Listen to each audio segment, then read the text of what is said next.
Hello, good morning, everyone. You hear me?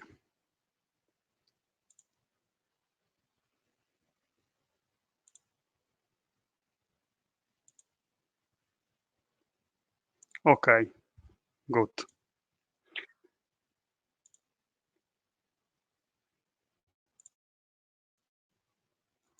Okay, okay, so we can start.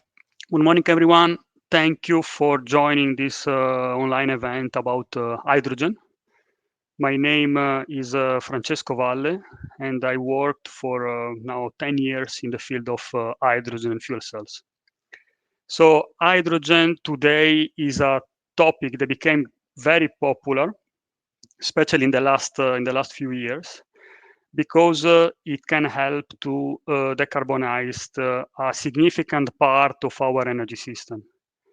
In this presentation, I would like to give you a general overview of the role of hydrogen, specifically in a decarbonized energy system, and in particular as its function as energy storage.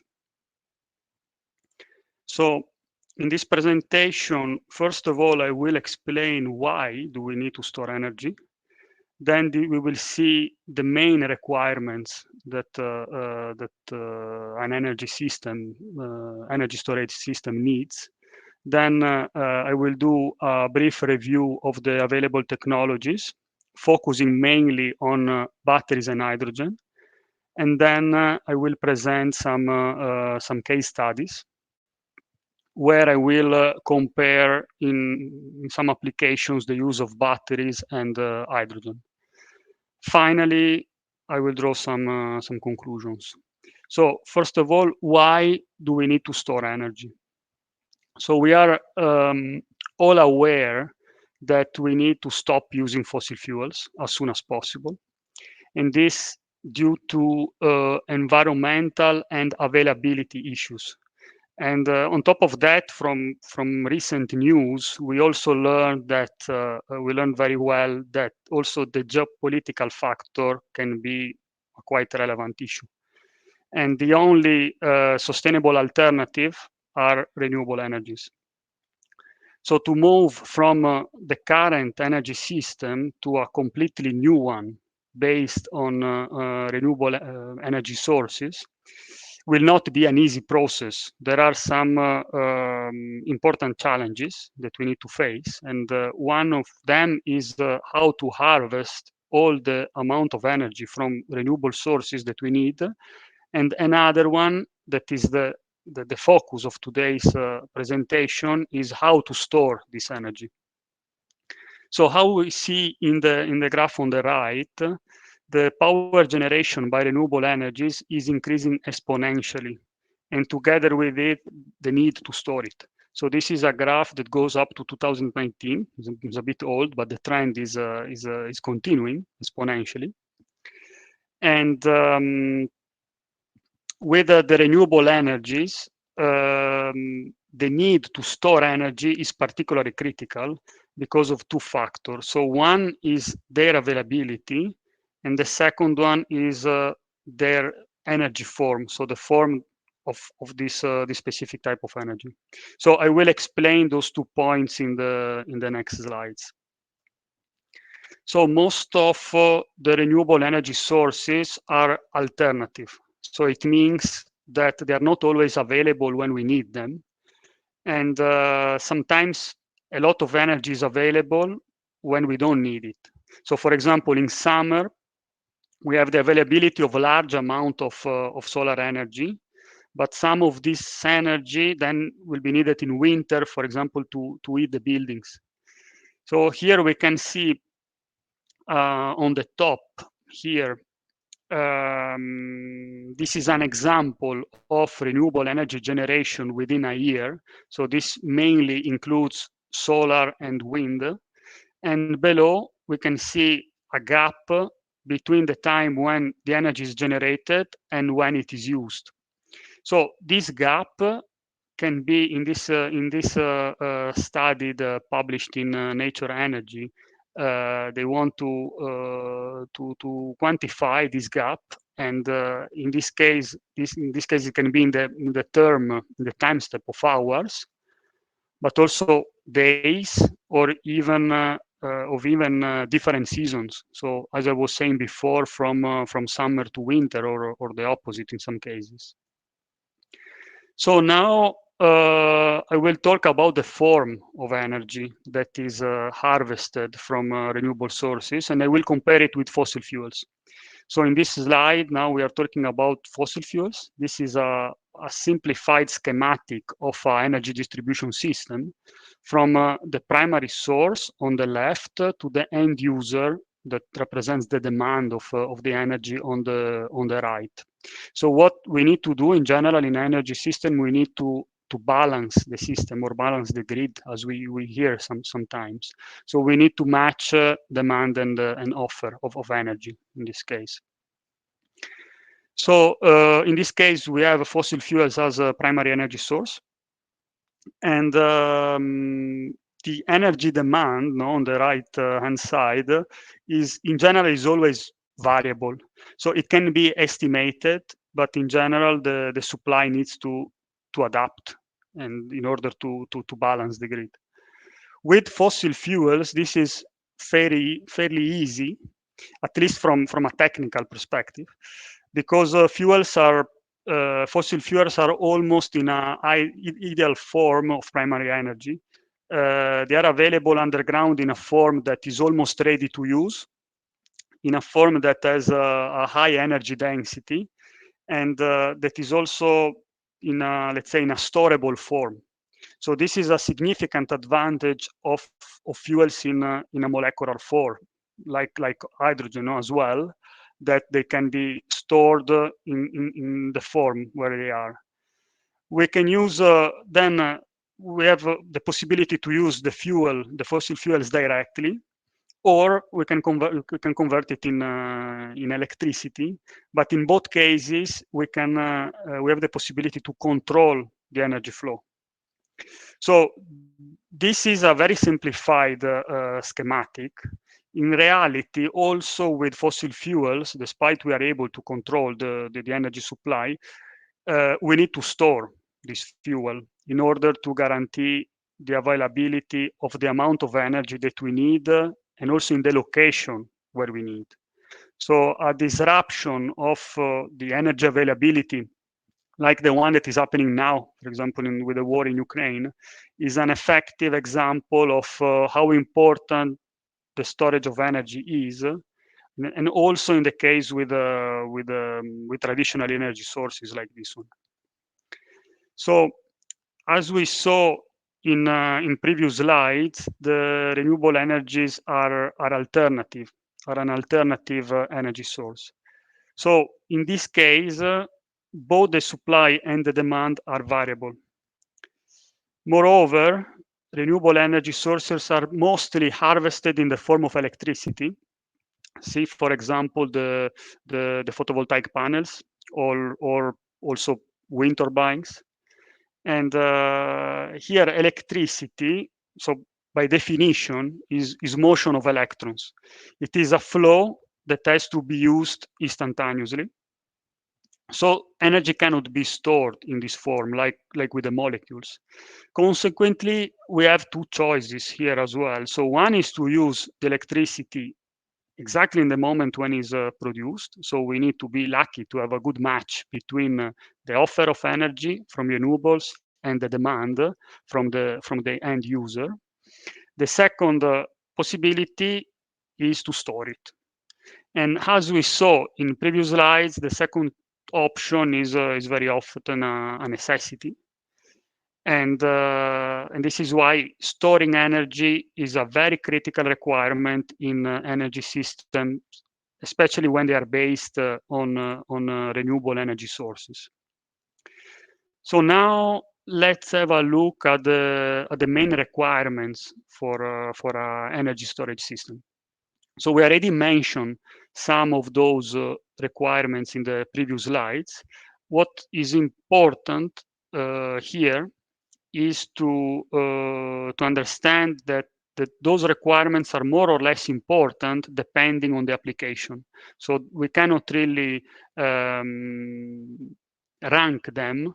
It really depends on the application. One example is the case, for example, of the weight and volume that are much more critical in mobile applications, like in cars, airplanes, or boats, than in stationary applications, like, for example, the energy generations for houses or for industry. So at this point, we can have a look at the main technologies that are currently available to store renewable energy. So pumped hydro, the first one that I mentioned in this slide, consists in pumping water to a reserve that is at a higher altitude, and use this altitude to generate electricity when it's needed. Then we allow the water to flow. For example, in this part, we will have a turbine, and then we can recuperate back the electricity.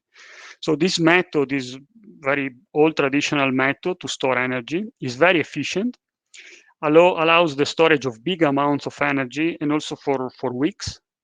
The main disadvantage is that it's not very versatile because it's limited to specific geographic areas. And on top of that, in most of the areas where it's possible to use this form of storage, it is already used.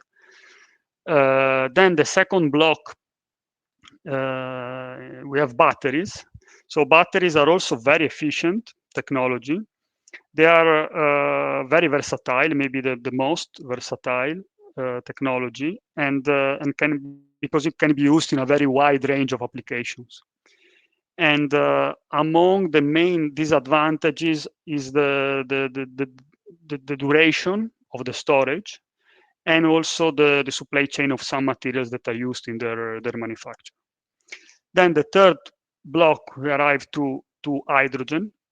So hydrogen is a fuel, so like fossil fuels, but differently than fossil fuels, is not available in nature as a gas in a form to be used. It is the most abundant element in the universe, but in a form that is bounded with oxygen in the form of water. So consequently, hydrogen has to be generated by splitting the water molecules in oxygen and hydrogen. And in order to do this operation, energy is needed. So we can see hydrogen as a form of energy that is transformed from another form that could be, for example, electricity in the form of hydrogen. This is why we normally talk about hydrogen as an energy carrier or a storage, and not as energy source. The generation and use of hydrogen with a purpose to store renewable energy is versatile, not so versatile as battery, but is also quite versatile, and is one of the few available technologies that allows seasonal storage. The main disadvantage of the use of hydrogen are the complex processes that we need to generate, store, and utilize it, and consequently also the energy losses.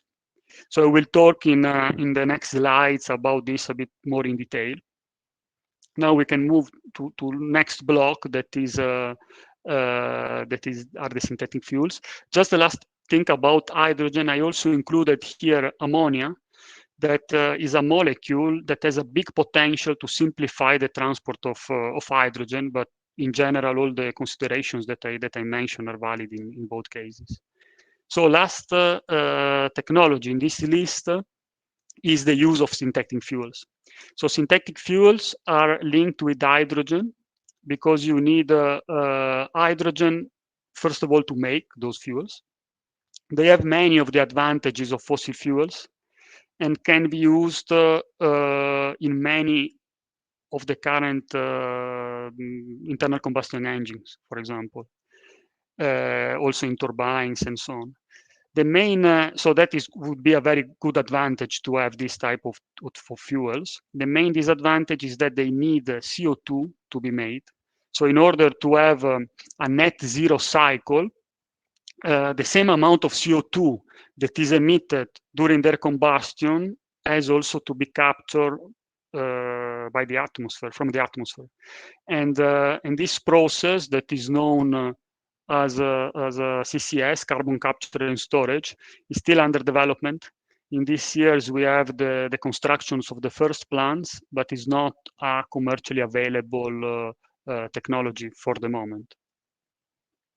So in this slide, we can see, we can compare capacity and storage duration of pumped hydro, batteries and hydrogen.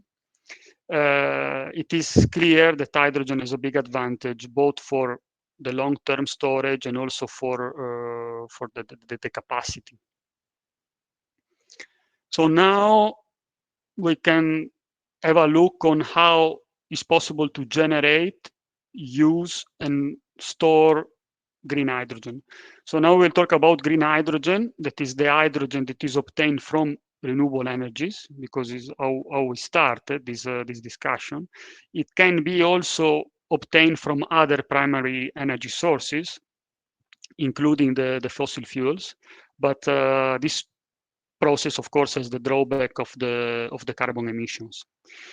So we start from a first technology that is the electrolyzer. So this is an electrochemical machine that uses electricity to split water in hydrogen and oxygen. And on the other hand, we have a fuel cell that is an electrochemical machine that generates electricity from hydrogen and oxygen, or also air, so that the products are electricity, water, and heat. So these two the devices are complementary, and one does the opposite of the other, basically, are also technical, similarly constructed, we can say. And thanks to those two machines, we can convert electricity to hydrogen and back. And hydrogen is basically energy that is stored in molecular form, like the fossil fuels, and we can store them in a tank. The main disadvantage, as I was already mentioned a few slides ago, of hydrogen compared to fossil fuels is that so this in particular was not mentioned before, but is related to the complexity of the system. So the main difference with fossil fuels is that it has an energy density in amber conditions that is much lower. So it needs to be compressed for a practical storage. So basically all those conversions and also the compression of hydrogen in a tank have a significant cost. So we can see that only 35, more or less, of the energy in a simplified case that we have initially from the renewable sources. After, at the end of all this cycle, we can have back for the user.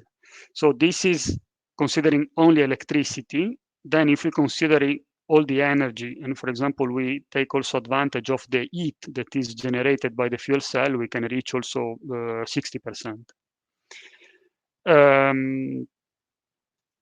Then we can do the same exercise considering a battery.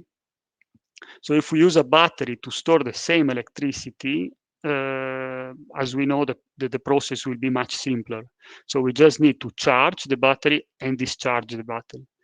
And the entire energy storage system, basically, it's the battery itself. There are some electronics to manage the battery, but in substance is just the battery. So consequently, the losses will be much lower. So we can get 85% of the initial energy after a charge and discharge. So by comparing these two processes, the difference in terms of complexity is evident. However, and high efficiency isn't the only requirement for an energy system. As we saw before, requirements, they can change a lot by application to application. And batteries sometimes can also be inapplicable or even less efficient than a fuel cell system. This is why it's not correct to compare just the efficiency of the conversion from electricity to electricity, as we see here, but we have really to analyze a specific case study. So for stationary applications, for example, CHP, combined heat and power, where we can also utilize the heat from the fuel cell. In the case, for example, of mobile applications, this is in general not the case. And when we compare batteries and fuel cells in mobile applications, it is important to consider where and how the energy is stored. So in both cases, we are talking about electric vehicles. This is also important to remember. The difference is just the energy storage system. So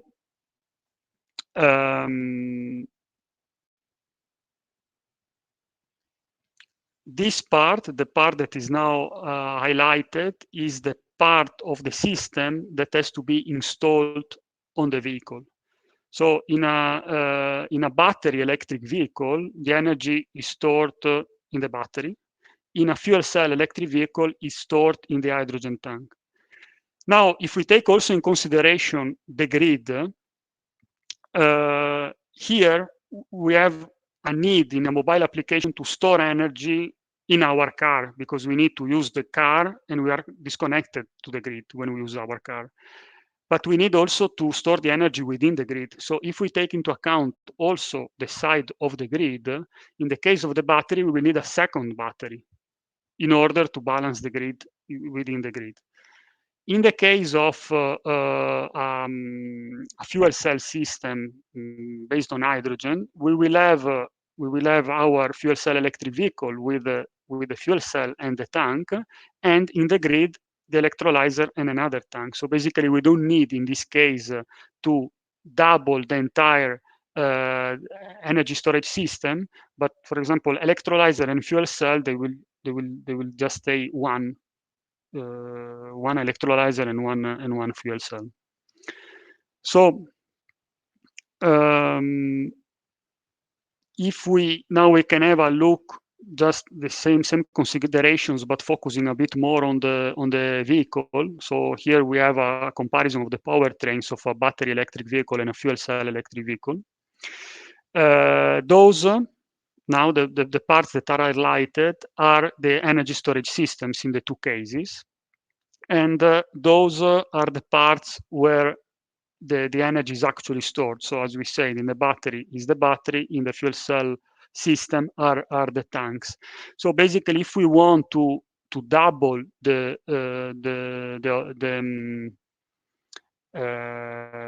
autonomy of these two vehicles, in the case of the battery, we need to install a secondary battery. So we need really to install two batteries like the one we have here in the figure. In the case that we want to do the same in a fuel cell electric vehicle, we just need to double the tanks. So this is a quite key considerations to compare batteries and fuel cells in general. So basically, this is why generally battery are a better options when we need a lower amount of energy. We need to store lower amounts of energy, and when the system needs to be very simple. When we need to store large amount of energy, hydrogen starts to be a better option. Now, to conclude, I will present two case studies where I will show two cases in which hydrogen can be more convenient than using batteries. So the first one is the drones. So drones will be probably widely used in the future for applications like here I just put three examples. So the inspection of infrastructure. Let's just imagine when we will have big renewable fields like solar or wind. There will be the need. There is already today to inspection this infrastructure. Then also for parcel delivery, we saw in recent years also the first experiments of Amazon, for example, to have a very fast delivery of the packages with drones. And third one, also, it will probably be very important in the future, is the precision agriculture. So for these examples, but there are even more, drones are very important. And here we are talking about professional drones that they need to do some specific operations, and also they have some requirements in terms of for autonomy. So most of the professional drones currently available on the market are based on batteries. However, many manufacturers are starting to consider to add a fuel cell and a hydrogen tank to improve the flying range. And this because, yeah, at the moment, especially for those applications, the flying range is the main limiting factor. So this is a comparison made by the company Intelligent Energy between a two system based on batteries or with a fuel cell system that also includes a small battery. And it is compared the amount of energy that we can store by keeping the same weight. So weight is always a critical parameter in all type of aircraft, included the drones. And using only batteries, we can see that it's possible to use less energy and for the same weight. And by increasing the amount of energy that we want to store, this gap is increasing for the reason that we saw before. If we want to double the amount of energy, in the case of a battery, we just need to double the size of the battery. If we need to double the amount of energy stored in a fuel cell energy system, we need to double just the tank, not also the fuel cells and all the other auxiliaries. So in practice, we have a simple system that is the battery, a more complex system that is the fuel cell. When the amount of energy is big, then the system has a lower impact compared to where we actually store the energy. So in the case of the fuel cell system, the tank. So again, for small, cheap drones that don't need long fly ranges, batteries are the best option. But for bigger machines that need to perform long, uninterrupted flights, hydrogen might be advantageous. So second case study that I will present here is about boats. So in general, about this study is about small boats. Like the one in the picture. So considering an engine, in this case, I consider an engine of 150 horsepower. And I compared batteries and fuel cells in the case that we want to replace the internal combustion engine with an electric engine. And of course, also, we need a different energy storage system, because with the internal combustion engine, we have some tanks of gasoline. In the case of an electric engine, we need to store electricity. So in the case of using tanks and fuel cells or using batteries. So of course, what we want in this case, the reference point is to have the same amount of energy available at the propeller. So to replace, this is a standard case for this application today.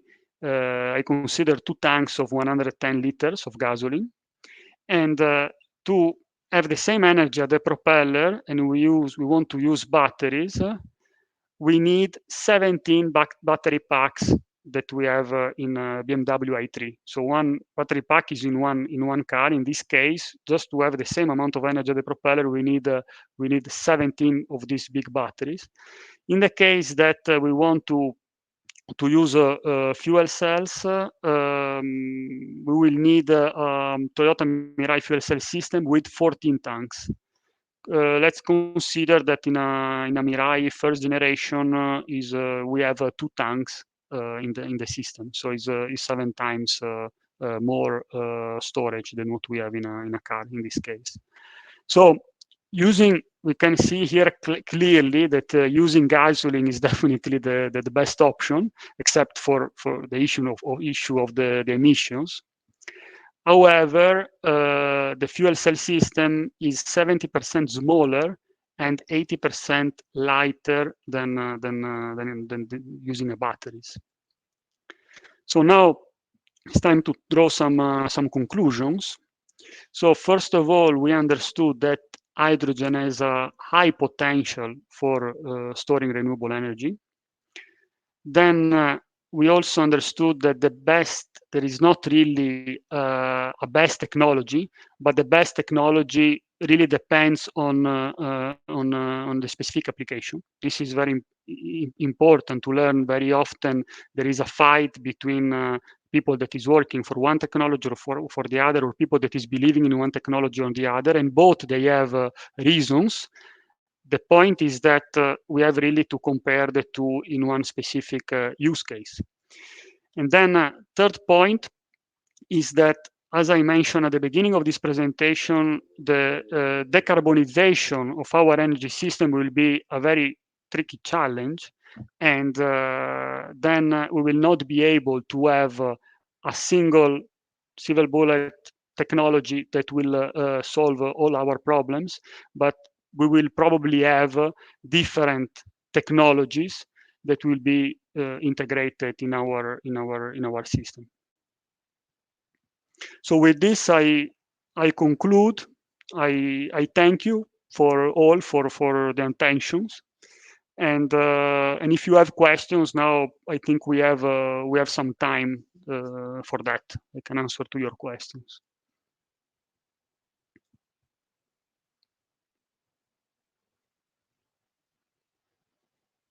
So I think if you have questions, you can just write at the chat, and then I can try to answer.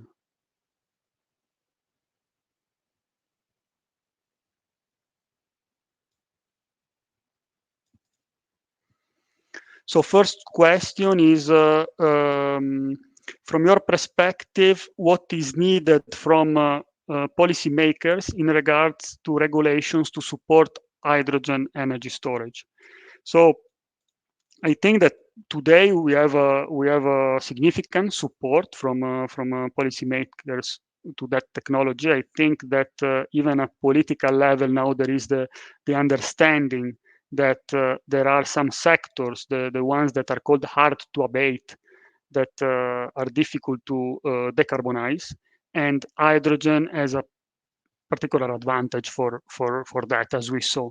So to answer to your question, the first point that I would suggest is really to understand how hydrogen can be used.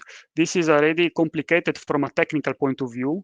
At policymakers level, I think can be even more complicated. What also I see in the last years, because it's very important to clarify that the system will need to change completely, and we will need really to, on one side, have a look at what could be a valid solution in a specific application, but at the same time also to have a view of the entire system and how the single applications will influence one each other.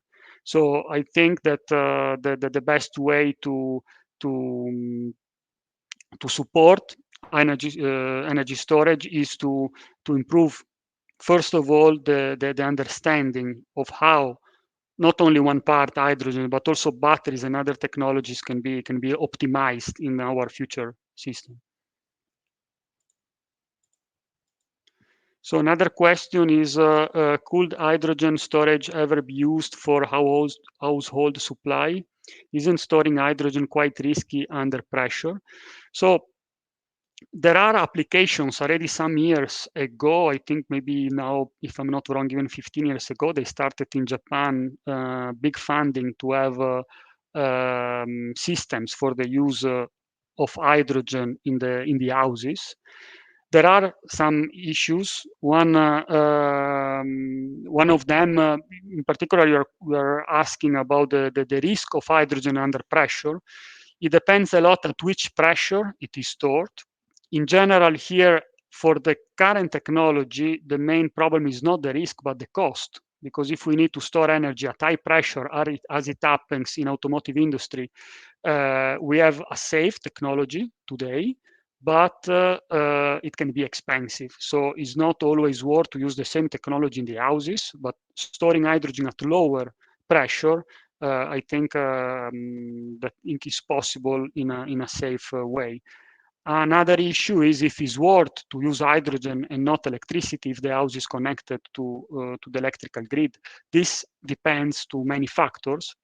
For sure, if there is the need to be disconnected to the grid, I think is one of the best available options. So another question is, do you have an idea about storing hydrogen via solid state method? Like hydrogen is absorbed by materials, like in the case of metal hydrides. So metal hydrides are also, just to connect also to previous question, a possibility to store energy. For the ones that they don't know about this technology, is a technology that hydrogen is linked and bounded in materials that are these metal hydrides, and there is then no need to increase the pressure of the hydrogen, and hydrogen can be slowly released when needed in a controlled way. So this is a very big advantage and can solve the problems of compressing hydrogen, both for safety but also for the cost and the losses of energy in this operation. Main disadvantage of this technology is that is the weight of this technology. However, I saw in the last years some significant improvements, and there are some companies in France, also Toyota recently published also some prototypes of metal hydrides to be used for mobile or also for stationary applications. So another, as CH4 as a synthetic fuel not a higher capacity than hydrogen because of the already infrastructure available, taking into account the CCS become cheaper with time. So if we want to compare synthetic fuels with hydrogen, I think that in many cases they have a much bigger advantage. Synthetic fuels, I think, is a great technology that if in the future we will solve some technical issues and make it affordable, I think it could also substitute many of the applications that at the moment we can where we can use only hydrogen. So I personally believe in this technology, and I hope also that will be part together with hydrogen and batteries also one solution for the future. In terms of capacity, is at least at the level of hydrogen. So yes, to answer to your question.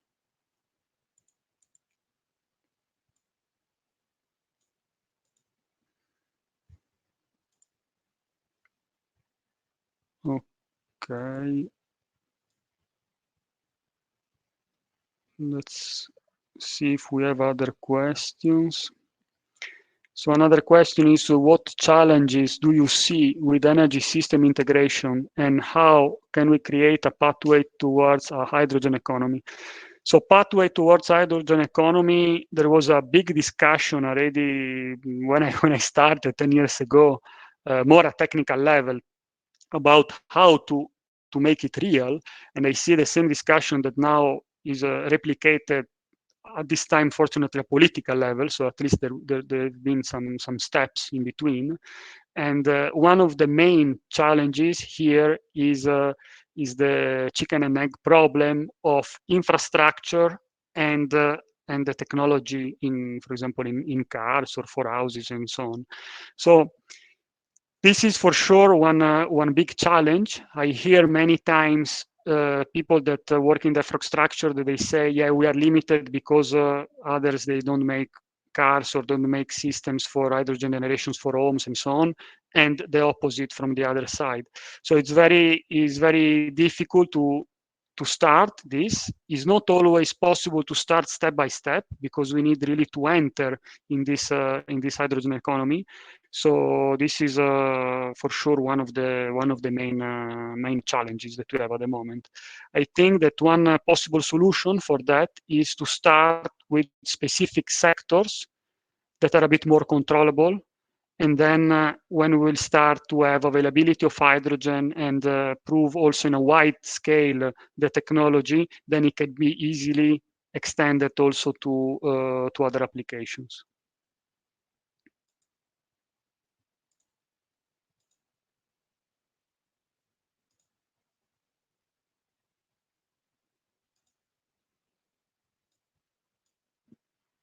Okay, I hope that I answered to your question.